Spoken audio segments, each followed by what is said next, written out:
Nel esplendor del reino asturiano, entre los años 842 y 850, el rey Ordoño mandó levantar na fastera del monte Naranco d'Ubieu una serie de edificios palaciales de los que nada más sobreviven lo que agora son les iglesias de San Miguel de Lliño y Santa María del Naranco.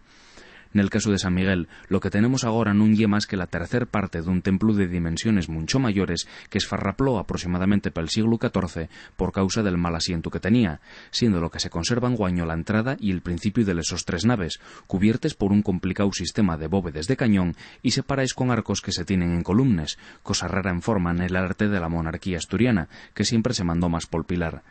Si el templo de San Miguel dio mucho que rabilar a los investigadores hasta que determinaron sus características y dimensiones, más abierto tanto veía el debate sobre Santa María, edificio único compuesto de 2 pisos, el de abaixo repartido en 3 habitaciones, la principal de ellas con escaños a los llaos, y el de enriba compuesto de una sola nave, cubierta de bóveda de cañón peraltada y tenida en arcos y pilastres, que remata en 2 miradores iguales. Parece evidente que Santa María non servía pa'l culto, especulándose con que fuere aula de xusticia y de audiencia del monarca y la so corte.